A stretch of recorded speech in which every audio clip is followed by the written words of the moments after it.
이틀째 미세먼지주의보가 내려졌습니다. 큰 일교차와 건조한 날씨까지 겹쳐 건강관리에 주의가 필요합니다. 국민연금공단의 기금운용본부를 공사화하겠다는 정부 방침이 노골화하고 있습니다. 기금본부의 전북 이전 가능성도 의문시되고 있습니다. 임대아파트 주민들에게 입주 1년 만에 임대료 대폭 인상이 통보돼 반발을 사고 있습니다.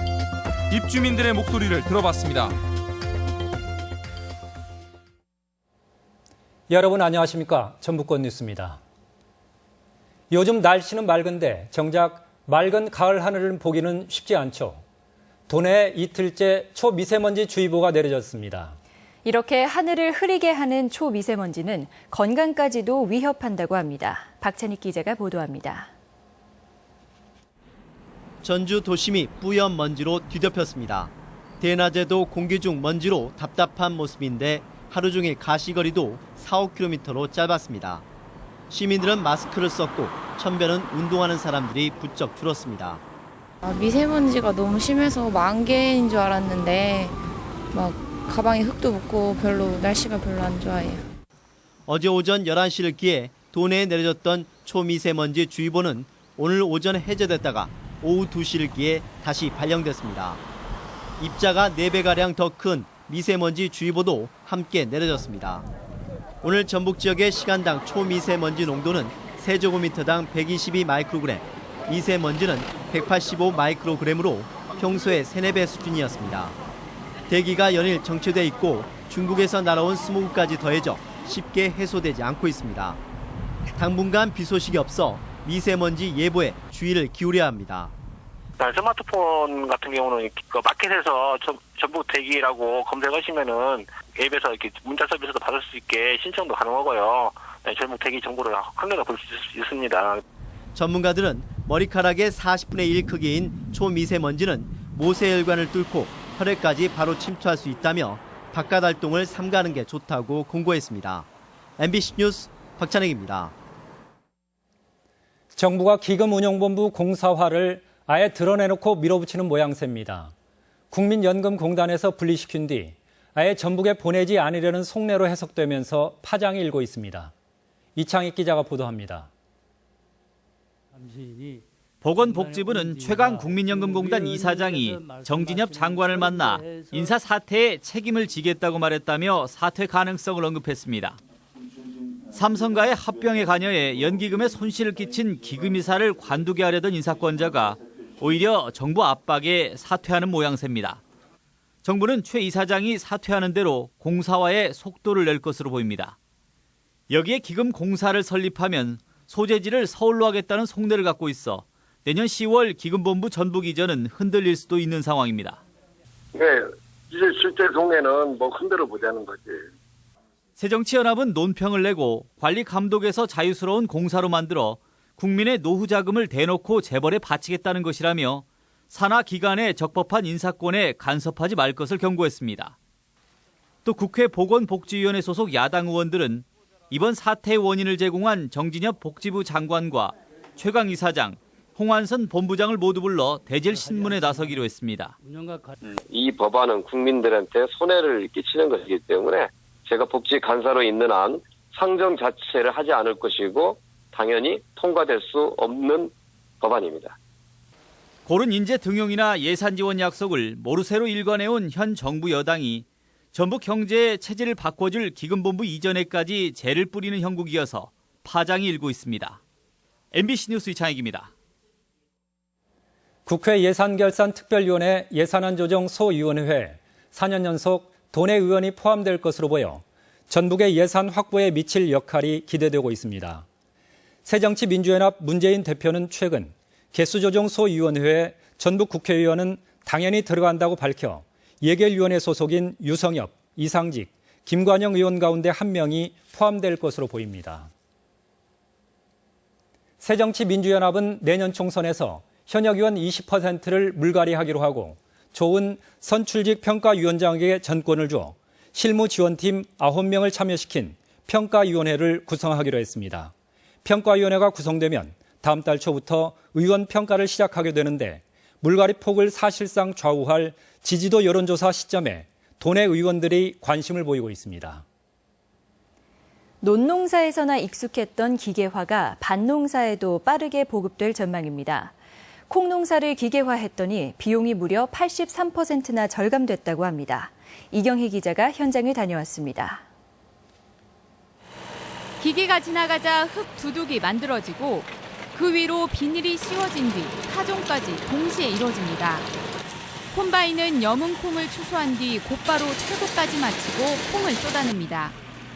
우리나라에선 처음 개발된 콩을 심고 수확하는 작업을 할 수 있는 농기계로 농촌진흥청이 농가 보급에 나섰습니다.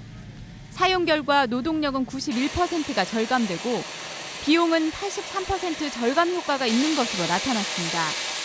이모작으로 콩농사를 집니다. 콩농사를 지면은 벼 농사 진 거에 3배의 이모작 양으로 소득이 오르고 있습니다. 이번 개발은 사람 손에 의지했던 밭작물 농사에 기계화 가능성을 열었다는 평가입니다. 농촌 고령화로 밭작물의 자급률이 하락하는 상황에 대안이 될 수 있기 때문입니다. 실제 콩 등 기타 양곡 소비는 계속해서 늘어나고 있지만 지난해 기준으로 곡물 자급률은 24% 수준에 머물고 있는 상황입니다.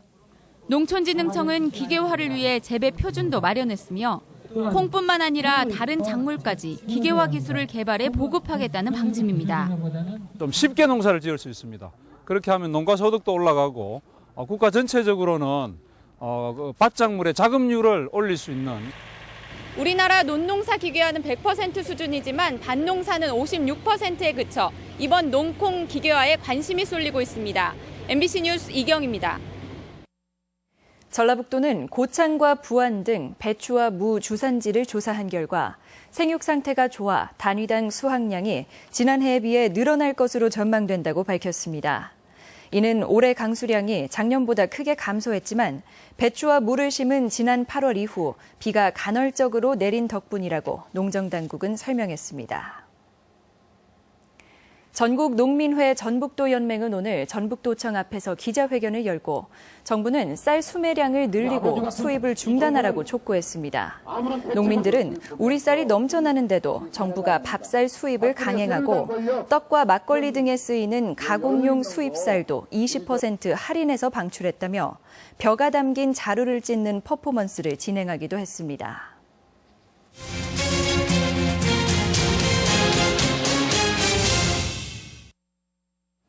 임대아파트 임대료를 법상 최고액까지 인상하겠다고 일방 통보한 아파트 업체가 있습니다. 그것도 입주 1년밖에 안 됐다는데 요즘 같은 전 월세난을 감안하면 불난집에 기름을 끼얹는 건 아닐까요? 시청자 속으로 김하연 기자입니다. 1년 전 입주한 전주 화가지구 부영 임대아파트. 그런데 최근 주민들은 업체로부터 임대료를 5% 인상하겠다는 통보를 받았습니다. 월세 가구의 경우 보증금만 400에서 600만 원가량이 인상되고 전세 가구는 700에서 1000만 원 상당을 더 내야 합니다. 주민들은 부영 측이 아무런 상의도 없이 임대료를 일방 인상했다며 강력 반발하고 있습니다.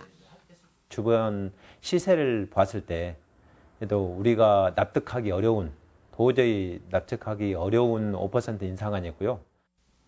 5%는 임대차 보호법에 인상할 수 있는 최대치입니다. 부영 측은 법적인 하자가 없고 주변 시세 등을 고려할 때 최대치 인상이 불가피하다는 입장입니다. 그렇다고 저희가 지금 비싼 건 아니었으니까 다른 데는 지금 2억 2천, 2억 4천 평대가 있는데 싼 것은 저희가 평균도 더 큰데. 하지만 주민들은 전혀 다른 입장입니다. 4년 전 입주한 주변 임대아파트보다 임대료가 63%가량 비싼 데다 1년 만에 하자가 곳곳에서 발생하고 있기 때문입니다. 품질 자체가 최하급입니다. 하자 자체를 완벽하게 마무리를 해주고 그랬을 때 주민이 어느 정도 인상을 한다고 해도 받아들이는 것이지. 주민들은 최근 아파트 내에서 농성을 한 데 이어 소송을 진행할 예정입니다.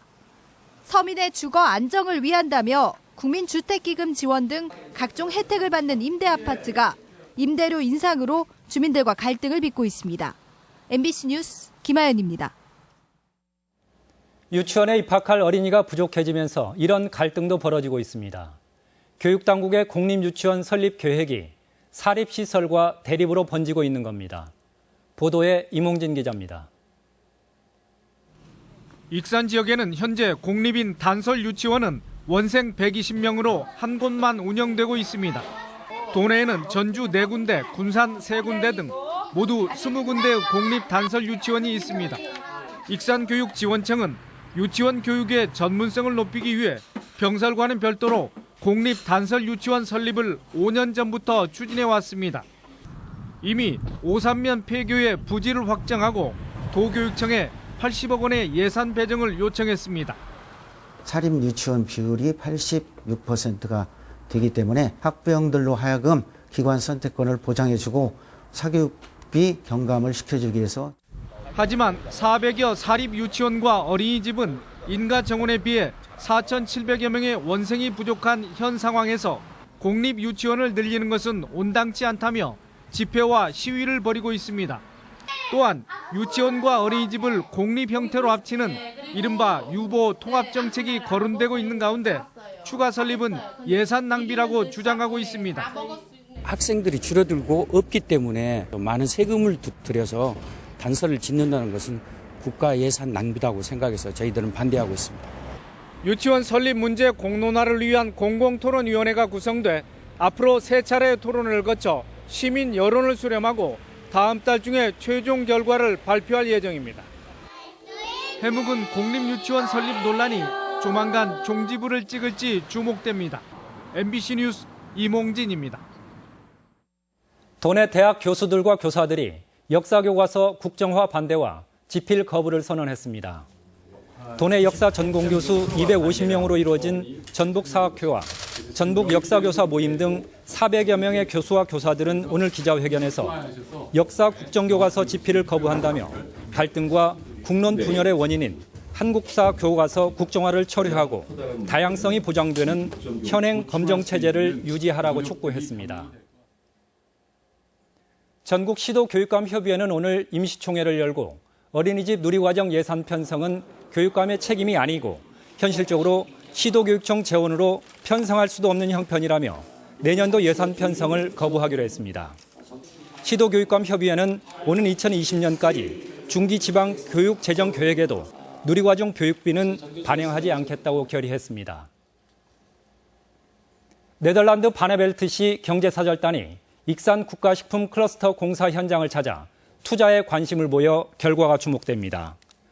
아슈 반덱 시장 일행은 오는 2017년 완공 예정인 국가식품 클러스터에서 사업 현황을 보고받고 세계적인 식품 허브 도시로 성장할 수 있는 가능성에 주목했다고 말해 향후 투자 계획을 시사했습니다.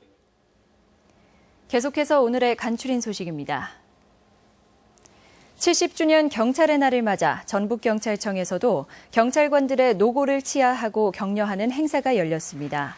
김재원 전북청장은 주민이 원하는 치안으로 공감받는 경찰이 되자고 말했습니다. 새만금을 글로벌 자유무역 중심지로 조성하기 위한 국제포럼에 국내외 경제 전문가 150여 명이 참석했습니다.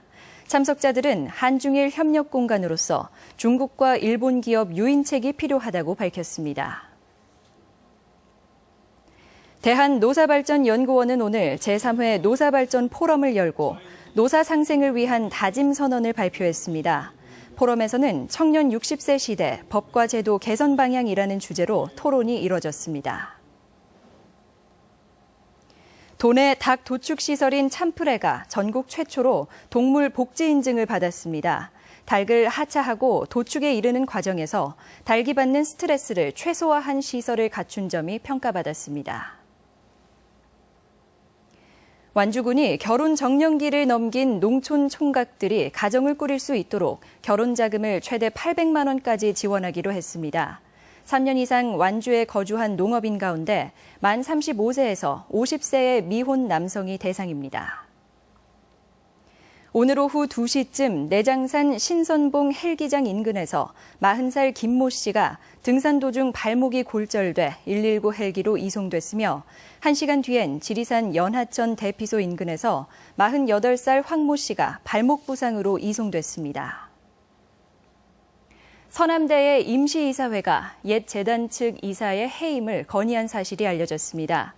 서남대 임시이사회는 이달 초 열린 긴급 이사회에서 현재 이사회 일원인 조모 이사가 옛 재단 측의 재정기여자 재공모에 동의해 함께 활동했다며 해임을 건의했습니다. 전북권 뉴스였습니다.